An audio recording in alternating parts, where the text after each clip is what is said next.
Basics जो है वो है ना स्टूडेंट्स की वो वीक है अलजबरा की। तो इस जो जनरल एबिलिटी का पोर्शन को जो अटेम्प्ट करने का तरीका ये है कि आपके जो है वो अलजब्रिक जो बेसिक्स हैं वो स्ट्रॉन्ग हो। दूसरी बात कि आप थिंकिंग स्टार्ट करें और जो है वो स्टेटमेंट से इक्वेशन को डेवलप करें। अब इक्वेशन डेवलप हो जाएगी तो ऑटोमेटिकली जो है ना वो आपका जो है वो क्वेश्चन जो है वो सॉल्व हो जाएगा। इसीलिए जो है वो आज जो है वो मैं बेसिक अलजबरा जो है उसके जो है उस पर लेक्चर दूंगा। तो स्टार्ट करते हैं विदाउट वेस्टिंग आवर टाइम।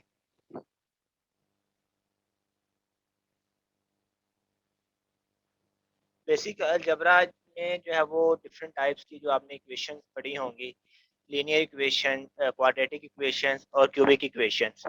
अब जो लीनियर इक्वेशंस हैं इसके जो पार्ट लिखे हुए हैं, ये जो लिखी हुई है a x plus b y is equal to c, इसको लीनियर इक्वेशन इसलिए कहते हैं क्योंकि जो इसमें जो वेरिएबल है, अब वेरिएबल क्या है, जो एक्स है इसे वेरिएबल कहते हैं।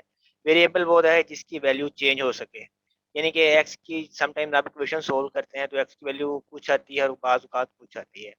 अब जो इसके साथ है ए, ये है कांस्टेंट, और जो इसकी जो पावर होती है उसको हम एक्सपोनेंट कहते हैं। यहाँ पे इसकी पावर है वन, इसकी पावर वन है, इसीलिए हम इसको जो है वो लीनियर इक्वेशन कहते हैं बेसिक अलजेब्रा में।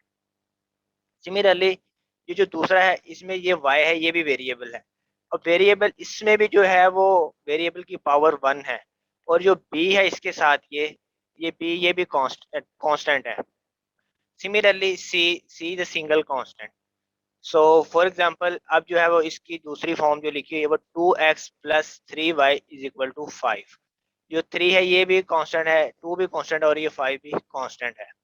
अब जो है वो लीनियर इक्वेशन को सॉल्व किस तरह करते हैं, जैसे कि हम पीछे जो है वो क्वेश्चंस किए हैं उसमें बाय सब्स्टिट्यूशन मेथड, मतलब कि एक जो है वेरिएबल की आप वैल्यू निकालें, तो आपके पास दो इक्वेशन होंगी तो आप उसको दूसरी इक्वेशन में पुट करें तो आपके पास जो है वो एक वेरिएबल की वैल्यू आ जाएगी। जब एक वेरिएबल की आपके पास वैल्यू आई है तो आप उसको दूसरी इक्वेशन में पुट करके या किसी भी इक्वेशन में पुट करके दूसरी वेरिएबल की इक्वेशन आ, आ जाएगी, आपकी वैल्यू आ जाएगी।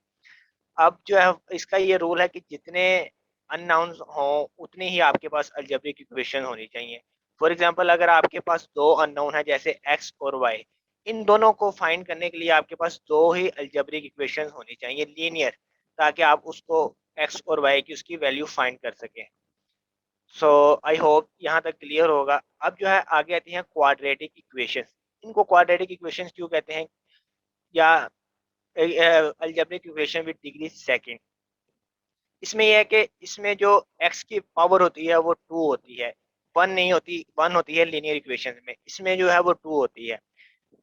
इसकी जो जनरल फॉर्म लिखी हुई है वो है a x square plus b x plus c is equal to zero.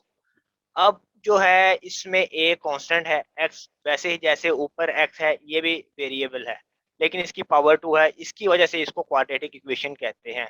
Similarly ये जो है b ये भी कांस्टेंट है, x ये भी अगेन वेरिएबल है, और ये c है ये भी कांस्टेंट है। अब इसकी जो है वो मैथमेटिकल फॉर्म जो है वो for example 2x² plus 6x plus c is equal to zero.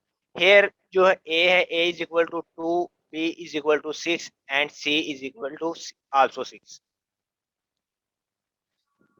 अब जो है क्वाड्रेटिक इक्वेशंस को सॉल्व करने के जो है वो कई मेथड हैं।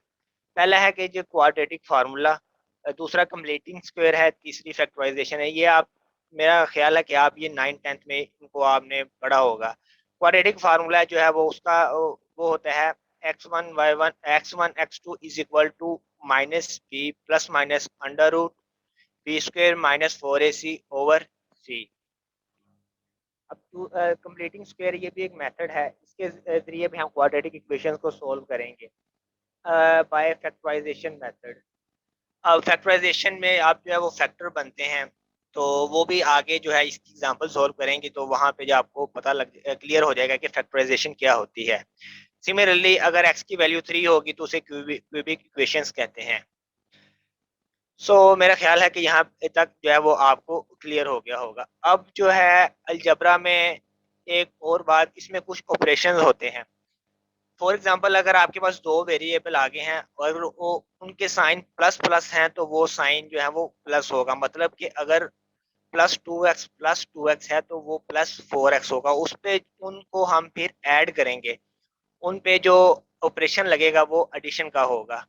सिमिलरली अगर जो है वो दोनों के साथ साइन नेगेटिव हैं, for example minus two x वो भी एडिशन ही होगा जैसे कि ये लिखा हुआ है, लेकिन जो है वो आंसर के साथ जो है वो माइनस के साथ आएगा, ऊपर वाले में प्लस के साथ आएगा, नीचे मतलब अगर नेगेटिव साइन दिया है negative two x and negative two x will be equal to negative 4x। इसमें हमेशा ये एक बात याद रखनी चाहिए कि जो है आंसर के साथ जो वही साइन आएगा जो बड़ी रकम के साथ है। फॉर एग्जांपल यहाँ पे अगर आ जाता है -6x -12x तो will be equal to -18x, क्योंकि 12 जो है वो बड़ी रकम है और उसके साथ जो है वो नेगेटिव साइन है। सिमिलरली अगर जो है हम बात करें इसमें अगर एक वेरिएबल के साथ जो है वो प्लस है, फॉर एग्जांपल 3x, और दूसरे के साथ है नेगेटिव -12x, अब जो ऑपरेशन होगा वो होगा नेगेटिव का, और जो साइन आएगा आंसर के साथ वो भी बड़ी रकम वाला होगा। फॉर एग्जांपल जैसे +3x -12x will be equal to, अब ए के साथ प्लस है ए के साथ नेगेटिव है तो ऑपरेशन नेगेटिव होगा। अब 12 में से अगर 3 को आप सब्ट्रैक्ट करते हैं तो वो आपके पास आ जाएगा 9x। 9x आ गया। अब आंसर के साथ जो है वो साइन लगाना है, साइन जो लगेगा वो जो बड़ी रकम है जैसे कि 12x था उसके साथ नेगेटिव था वही आपने उसके साथ लगाना है। मतलब फॉर एग्जांपल अगर आपको 3x -12x है तो आप उसका आंसर आएगा -9x। मेरा ख्याल है कि यहाँ तक जो है वो आपको क्लियर हो गया होगा। आगे चलते हैं। आगे जो है अगर फॉर एग्जांपल एक के साथ माइनस है दूसरी के साथ प्लस है, फॉर एग्जांपल अगर है -9x +6x is equal to -3x, इसमें अगर एक के साथ माइनस हो दूसरे के साथ प्लस हो तब भी जो है वो ऑपरेशन जो होगा वो सब्ट्रैक्शन का ही होगा, और लेकिन आंसर जो है उसके साथ जो साइन आएगा वही पॉजिटिव, जो बड़ी रकम वाला साइन होगा वही आएगा। जैसे कि अब मैं एग्जांपल लेता हूँ -9x +6x is equal to -3x। मेरा ख्याल है कि यहाँ तक जो है वो आपको क्लियर हो गया होगा। अगर एक और एग्जांपल लेते हैं, अगर जो है वो आए +6x -3x, तो अब जो है वो बड़ी रकम के साथ जो साइन है वो है प्लस का, तो अब जो आंसर आएगा वो 3x आएगा, ऑपरेशन वही होगा। मेरा ख्याल है कि यहाँ तक जो है वो आपको क्लियर हो गया होगा कि सब्ट्रैक्शन जो है एडिशन वो किस तरह करते हैं अलजबरा में। अब मल्टीप्लिकेशन की अगर बात करें तो मल्टीप्लिकेशन में ये होता है कि साइन जो है वो उसमें जो है वो बड़ी रकम वाला साइन नहीं देखा जाता, सिंपली हम देखते हैं। फॉर एग्जांपल अगर आ जाए -7x इंटू 2x -2x, तो माइनस माइनस जो है वो साइन प्लस हो जाएगा, मतलब कि 7 इंटू 2 14x², और जो साइन जो है वो आएगा माइनस इंटू माइनस प्लस, तो आ जाएगा +14x। सिमिलरली अगर 2x इंटू 2x है तो प्लस प्लस जो है जवाब के साथ जो आएगा वो प्लस आएगा, और 2 टू 4x² आ जाएगा। सिमिलरली अगर जो है वो दिया हुआ है +6x इंटू -2x, 6 इंटू 2 12, और जो प्लस माइनस है माइनस माइनस आएगा तो वो आ जाएगा -12x। सिमिलरली अगर हम एग्जांपल लें -5x into 2x, 5 into 2 10x, अब जो साइन की बारी है तो साइन हम देखेंगे माइनस प्लस माइनस होता है, तो जो जवाब के साथ आएगा वो -10x होगा। ये थी मल्टीप्लिकेशन किस तरह होती है। तो आई होप जो अब आपको क्लियर होगा। अगर अब बात करें डिवीजन की, डिवीजन में अगर लिखा हुआ है for example 9x² divided by 13x, जो अब x है जो अगर ये ऊपर जाएगा तो इसकी पावर जो है वो नेगेटिव हो जाती है। फॉर एग्जांपल अगर 9x डिवाइडेड बाय x की पावर 5 है तो ये नीचे से +5 है तो ऊपर जाके -5 हो जाएगा, अगर नीचे नेगेटिव है ऊपर जाके प्लस हो जाएगा, अगर नीचे प्लस है तो वो ऊपर जाके नेगेटिव हो जाएगा। ये थे 3-4 जो है वो मेथड थे अलजबरा में, कि इनको किस तरह जो है हम जमा करते हैं, माइनस करते हैं, मल्टीप्लिकेशन करते हैं या फिर डिवीजन करते हैं। आगे जो है हम फर्दर जो है वो क्वेश्चन सॉल्व करते हैं, तो आपको जो है वो फर्दर वहां पे क्लियर हो जाएगा। क्वेश्चन नंबर 1 है, if 1/3 of 1/4 of a number is 15, then what is the 3/10 of that number। यानी कि वो कहता है कि अगर कोई एक नंबर है, उसका 1/4 का 1/3 है, वो बराबर है 15 के। मैंने जो फॉर एग्जांपल जो नंबर फाइंड करना था, वो मैंने सपोज किया है कि वो 15x है। अब उसका जो है उसने कहा है कि उस नंबर का 1/4 वो है 1/4 को सिंपली उससे मल्टीप्लाई किया। अब उसका भी 1/3 है, उसको 1/3 से आपने मल्टीप्लाई कर दिया, जो उसका टोटल का 1/3 आ जाएगा, वो उसने कहा है इक्वल है 15 के, यानी कि 15 के इक्वल है, तो is will be equal to 15। तो सिंपल जो है वो हम क्या करेंगे, x को इधर रखेंगे, 3 जो है वो इधर नीचे डिवीजन में है, तो उधर जाके मल्टीप्लीकेशन हो जाएगा, यानी कि 3 ऊपर आएगा, और इधर जो है ये 4 ये भी डिवीजन में है, ये इधर आके मल्टीप्लीकेशन हो जाएगा। 3 इंटू 4 12 आएगा, 12 इंटू 15 जो है इज इक्वल टू 180। सो जो है आंसर जो वो है आपका, इसको आप सोल्व करने के बाद जो है वो 54 अबाउट आ जाएगा। आई होप जो है वो जो आपको यहाँ तक जो है वो क्लियर हो गया होगा। आगे जो है, what is the sum of two consecutive even numbers, the difference of both square is 84। यानी कि दो कंसेक्टिव इवन नंबर्स हैं कोई भी, तो उनका सम है जो है वो हमने फाइंड करना है, उनके जो स्क्वायर्स का डिफरेंस है वो है 84। फॉर एग्जांपल कोई भी नंबर है, हम इवन नंबर है उसको हम सपोज कर लेते हैं एक्स, कोई भी हो सकता है। दो इवन नंबर होते हैं जो 2 4 6 8 10, यानी कि जो 2 पे डिवाइड हो जाते हैं, और इसके जो है वो उलट जो है वो ओड नंबर होते हैं, जो कि मतलब जैसे कि 1 3 5 7 9 सिमिलरली सो ऑन। सो हम जो है वो सपोज कर लेते हैं कोई भी इवन नंबर है एक्स। अब जो उसका अगला कंसेक्टिव जो इवन नंबर होगा वो उसमें +2 होगा। फॉर एग्जांपल अगर 6 जो है वो मैं इवन नंबर सेलेक्ट करता हूँ, तो उसका जो कंसेक्टिव जो नेक्स्ट इवन नंबर है वो 8 बनता है, यानी कि उसमें 2 की एडिशन आएगी। सिमिलरली आप कोई भी नंबर ज्यूम करें, फॉर एग्जांपल मैं 66 करता हूँ, तो उसमें उसका जो अगला नेक्स्ट कंसेक्टिव इवन नंबर होगा वो 68 होगा, यानी कि 2 का डिफरेंस है, तो आप सिंपली उसमें 2 एडिशन करेंगे। इसलिए जो है ये मैंने x में 2 ऐड किया है, यानी कि मैंने सपोज किया है कि मेरा एक इवन नंबर x है और नेक्स्ट जो है इवन नंबर वो x+2 है। Then according to the given condition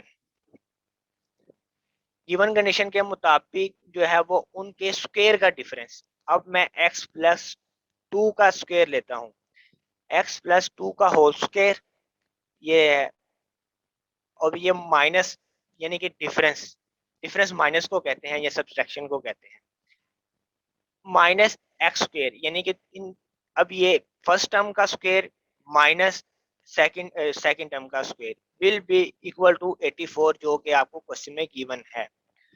so अब जो है x+2 का होल स्क्वायर, अब एक जो है अलजेब्रिक फार्मूला है, a+b का whole square is equal to a² + b² + 2ab। ये काइंडली आप नोट कर लीजिएगा, मैं दोबारा रिपीट कर देता हूँ। जो है वो फार्मूला है a+b का whole square is equal to a² + b² + 2ab। वही फार्मूला जो है वो यहाँ पे अप्लाई हुआ है। यहाँ पे a जो है वो x है, b जो है वो 2 है। सो x का स्क्वायर वैसे ही आ जाएगा, x² + 2 का स्क्वायर 4 + 2 a जो है वो, यानी कि x है, और ये b है वो 2 है, वो ये लिखा हुआ है 2, ये a ये b, यानी कि माइनस ये जो आगे है आपकी जो है टर्म दूसरी थी x², ये वैसे ही आ गई, विल बी इक्वल टू 84। अब ये जो है माइनस x² + x² से हो जाएगा कैंसिल, 2 इंटू 2x ये आ जाएगा 4x + 4 इज इक्वल टू 84। मेरा ख्याल है कि यहाँ तक जो है वो सबको समझ आ गई होगी। अब इस तरफ जो है ये इक्वेशन के +4x है, तो इस तरफ जब आएगा 84 के तो ये माइनस हो जाएगा। 84 में से आप जो है वो -4 करेंगे तो आपके पास जो रिमेनिंग रह जाएगा वो 80 रह जाएगा। अब जो है x 4x will be equal to 80।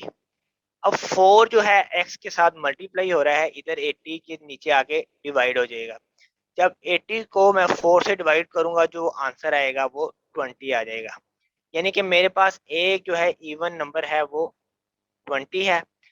अब जो इसका जो नेक्स्ट इवन नंबर है वो उसमें आप +2 ऐड करते हैं तो वो आपके पास आ जाएगा। इनका जो सम फाइंड करना है एक्चुअली आपने, तो सम क्या किस तरह फाइंड करेंगे, जो हमने ऊपर सपोज किया है x प्लस जो नेक्स्ट नंबर ही x+2 is equal to x जो है वो हमने फाइंड किया है 20 +20 +2 इज इक्वल टू 44।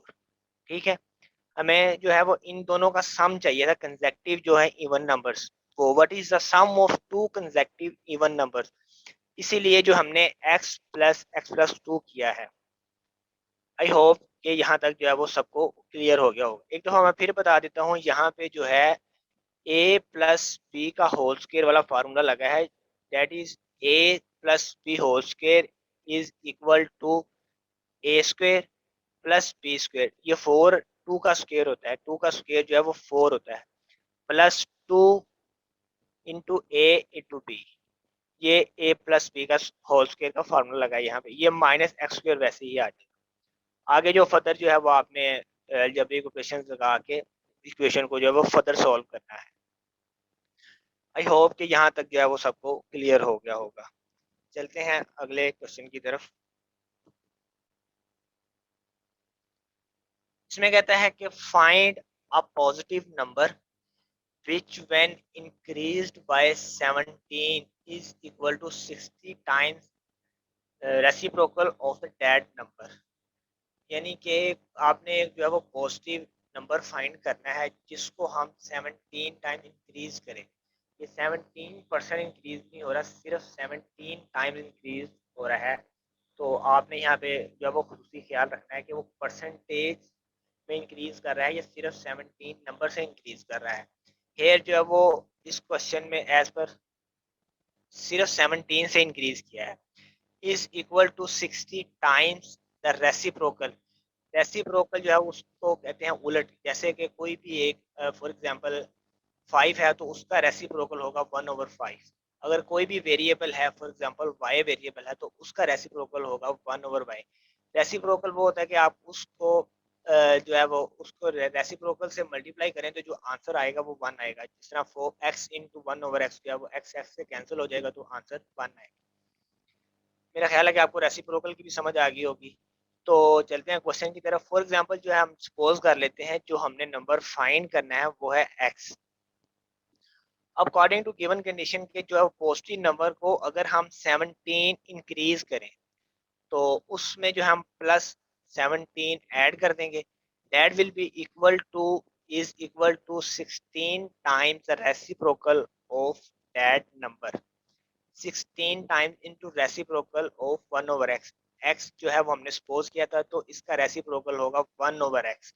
कोई भी नंबर है तो उसका जो है वो रेसिप्रोकल जो है उसके 1/, वही नंबर दोबारा आपने लिखना है। फॉर एग्जांपल अगर 9 है तो उसका रेसिप्रोकल 1/9 होगा, 10 है तो 1/10 होगा रिस्पेक्टिवली एंड सो।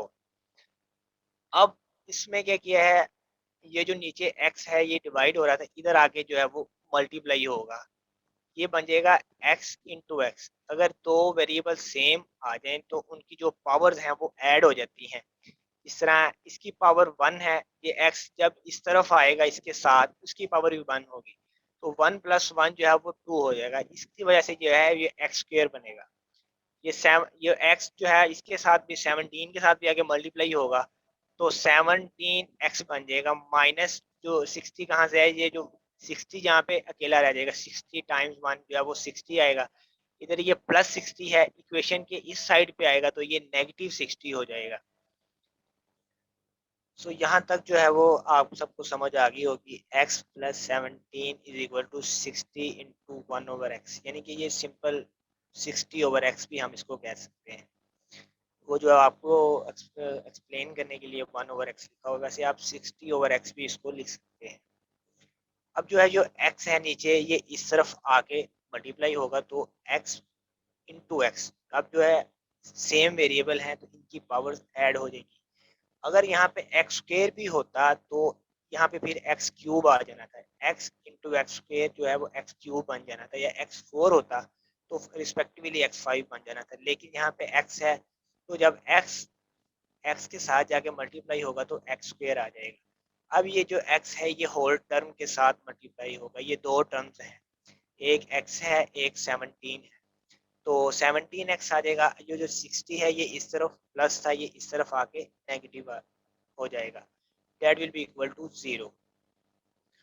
अब जो है इसके जो है वो मैंने आपको जैसे कि पीछे बताया है कि ये बन जाएगी क्वाड्रेटिक इक्वेशन। ये देख लें यहाँ पे 1 है, एक्स स्क्वायर के साथ 1 है, या ए की वैल्यू यहाँ पे है वो 1 है, 1x² प्लस 17x। यहाँ पे जो है बी की वैल्यू 17 है, bx plus c is equal to 0, यानी यहाँ पे c की वैल्यू -60 है, दैट विल इक्वल टू 0। अब जो है वो क्वाड्रेटिक इक्वेशन को सॉल्व करने के जो है वो तीन तरीके थे, एक है by quadratic formula, bye completing square और बाय फैक्टराइजेशन। इस क्वेश्चन में जो है वो हम जब वो फैक्टराइजेशन से जो है वो इस क्वाड्रेटिक इक्वेशन को सॉल्व करेंगे। अब फैक्टराइजेशन में क्या होता है कि आपने जो है वो फैक्टर्स बनाने होते हैं।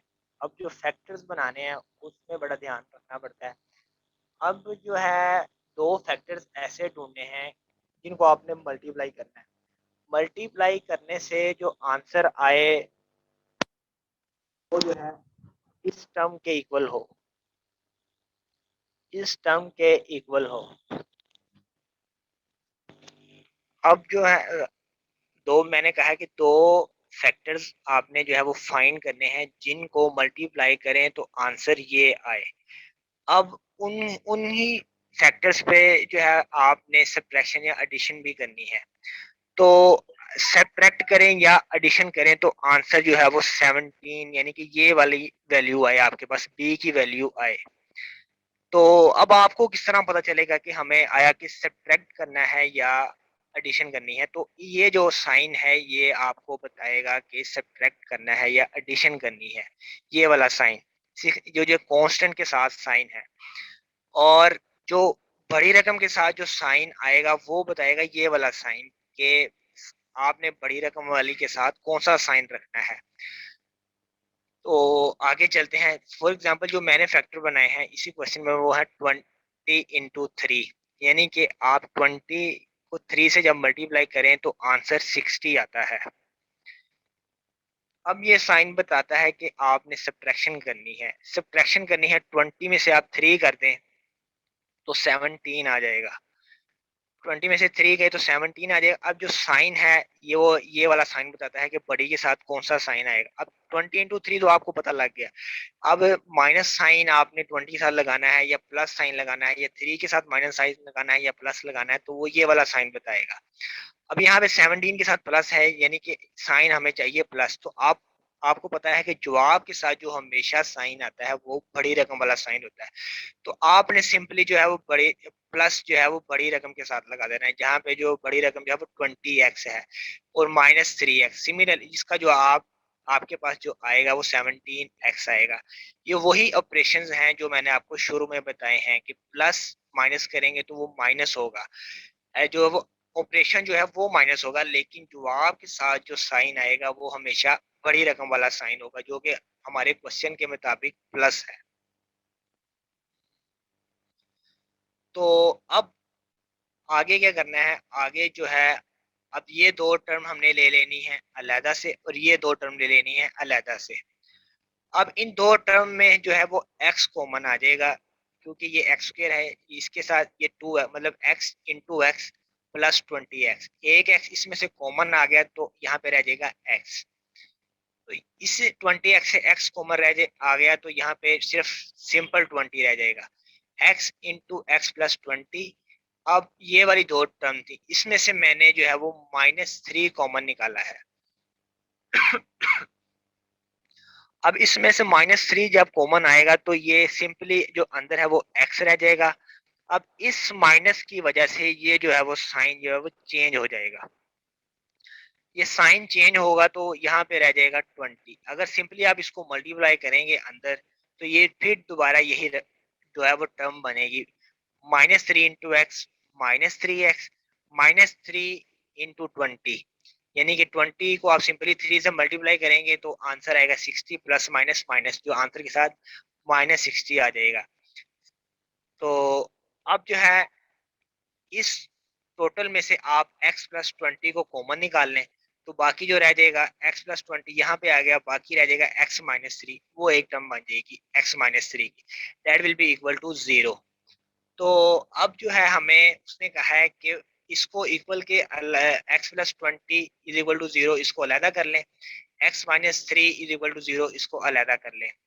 x plus 20 is equal to 0 जब इसको सोल्व करेंगे तो x प्लस है तो ये 20 प्लस है तो इस तरफ इक्वेशन के दूसरी साइड पे आ गई, ये नेगेटिव हो जाएगा, x will be equal to -20। Similarly जब x minus 3 is equal to 0 को करेंगे तो ये जो है x इस तरफ नेगेटिव है तो इस तरफ आके पॉजिटिव हो जाएगा, तो x will be equal to 3। उसने हमें कहा है कि फाइंड अ पॉजिटिव नंबर, तो हमें पॉजिटिव नंबर चाहिए जो कि हमारा 3 आएगा, तो so x will be equal to 3 neither -20। I hope जो है वो आपको इसकी समझ आ गई होगी। मैं एक दफ़ा जो है वो फैक्टराइजेशन के मेथड को जो है वो दोबारा रिपीट कर देता हूँ। फैक्टराइजेशन मेथड यहाँ तक जो है वो मेरा ख्याल है कि सबको समझ आ गई होगी कि क्वेश्चन को किस तरह ड्राइव करना है। आगे जो फैक्टराइजेशन का मेथड जो है वो इस तरह है, वो मैं दोबारा रिपीट कर देता हूँ। ये x square plus 17x minus 60 is equal to 0, ये इसको आप अब जो फर्दर आप सॉल्व करेंगे तो ये इक्वेशन बनेगी। अब आपने जो है वो दो फैक्टर बनाने होते हैं, ऐसे फैक्टर जिनको आपस में मल्टीप्लाई करें तो आंसर 60 आ जाए, जमा या माइनस करें वो आंसर जो रिजल्टिंग आंसर है वो ये वाला आ जाए, ये जो है बी का कांस्टेंट है वो आंसर आए। अब जमा करना है या माइनस करना है वो हमें ये वाला साइन बताएगा, ये वाला जो है कांस्टेंट के साथ होता है। और अब जो साइन है वो बड़ी रकम के साथ कौन सा आएगा वो हमें बताएगी, ये वाला साइन बताएगा, ये जो है वो बी के साथ जो साइन है। अब हमारे क्वेश्चन में जो है हमें ऐसे दो फैक्टर ढूंढने थे जिसका जो है वो प्रोडक्ट या उनको मल्टीप्लाइकेशन करने से हमारे पास जो आंसर जो आए वो 60 आए। अब 20 × 3 होता तो 60 है, अब 10 × 6 वो भी 60 होता है। इसी तरह आप मुख्तलिफ फैक्टर्स ढूंढ सकते हैं जिनका मल्टीप्लिकेशन जो है वो आंसर 60 ही आएगा, लेकिन उसके साथ साथ हमें वो फैक्टर ढूंढने हैं जिनको एडिशन करने से या सब्ट्रैक्शन करने से जो हमारे पास आंसर ये वाला आए 17x। लेकिन एडिशन करनी है या सब्ट्रैक्शन करनी है वो हमें ये वाला साइन खुद ब खुद बता देगा। हमारे केस में हमने करनी थी सब्ट्रैक्शन, तो 20 - 3 जो है वो 17 होता है जो कि एज पर गिवन है 17x। तो साइन जो है ये वाले साइन ने बताया कि बड़ी रकम वाले साइन के साथ बड़ी रकम के साथ जो आपने साइन लगाना है वो पॉजिटिव लगाना है, तो 20x माइनस 3x तभी प्लस 17x आएगा, क्योंकि बड़ी रकम के साथ जो है वो प्लस है तो प्लस आपने पहले लगा दिया, प्लस 17x जो है वो इसका आंसर आएगा जब आप 20x को 3x में से माइनस करेंगे। तो अब जो है ये दो टर्म्स अलहदा कर लें और ये दो टर्म्स अलहदा हैं, इनको अलहदा अलहदा सो इन दो टर्म्स में आपने जो है वो x कॉमन निकाल लेना है। ये है जो x, इससे इन दो टर्म में से कॉमन आ गया तो यहाँ पे रह जाएगा x, यानी कि x स्क्वायर है तो मतलब कि ये x इंटू एक्स यानी कि दो दफा x है, एक x बाहर आ जाएगा तो अंदर एक x रह जाएगा। सिमिलरली 20 के साथ x है तो ये आपने x निकाल लिया है तो यहाँ पे रह जाएगा सिर्फ 20। सिंपल आप इसी x को अंदर मल्टीप्लाई करेंगे तो दोबारा यही टर्म बन जाएगी, यानी कि x into x x square और x इंटू 20 मेरा ख्याल है कि यहाँ तक जो है वो सबको समझ आ गई होगी। अब जो नेक्स्ट टर्म में जो है वो आपने इसमें से -3 को कॉमन लेना है।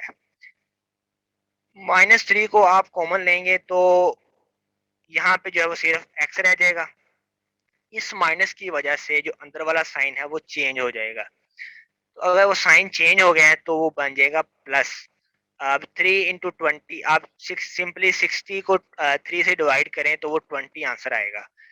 तो यहाँ पे बन जाएगा x + 20 = 0। अब आपको पता किस तरह चलेगा कि जो है आपकी फैक्टराइजेशन जो है वो सही हो रही है। तो ये वाली जो दो टर्म्स बनेगी x + 20 और यहाँ पे जो x + 20 बनी है ये सेम बनेगी। अगर फॉर एग्जांपल मैं यहाँ पे +3 कॉमन लूँ तो यहाँ पे -x - 20 बनेगा जो कि इसके इक्वल नहीं होगा, जिसकी वजह से जो है वो हमारी फैक्टराइजेशन टोटल रॉन्ग हो जाएगी। सो आपने जो है इस टर्म को देखना है और इस टर्म को भी देखना है कि ये दोनों टर्म जो है वो आपकी सेम आनी चाहिए। वो चीज आपने दूसरी दो में से माइनस कॉमन लेनी है। जैसे कि इसमें मैंने जो है वो -3 कॉमन लिया है। -3 कॉमन लिया है तो x ये जो इस माइनस की वजह से ये प्लस हो जाएगा। जो सिंपली 60 को आप 3 से डिवाइड करेंगे तो वो 20 आ जाएगा। दैट भी equal to total equal to 0। अब इस टोटल में से आप जो है वो ये दो टर्म्स हैं x into x plus 20 minus x into x plus 20 = 0। अब एक ये टर्म है एक ये टर्म है। अब इन दोनों टर्म में x + 20 आ रहा है, इसमें भी x + 20 आ रहा है। आप इसमें इन दोनों में से x + 20 को कॉमन निकाल लें तो जो रिमेनिंग रहेगा वो x - 3 आएगा। ये जो कॉमन निकाला था x + 20 ये वो है, और जो साथ रिमेनिंग रह जाएगा x - 3 will be equal to 0। अभी ये दोनों ही इक्वल के 0 हैं। अब दोनों को आप अलग अलग रख लें इक्वल टू 0। +20 = 0, x - 3 = 0। x + 20 = 0 तो 20 इस तरफ प्लस है तो उस तरफ आके माइनस हो जाएगा तो x will be equal to -20। Similarly x - 3 = 0 तो x की जो -3 है जो दूसरी तरफ आके +3 हो जाएगा। तो उसने कहा था कि फाइंड अ पॉजिटिव नंबर, हमें पॉजिटिव नंबर चाहिए ना कि नेगेटिव नंबर चाहिए। तो जो हमारा आंसर बनेगा वो 3 हो जाएगा।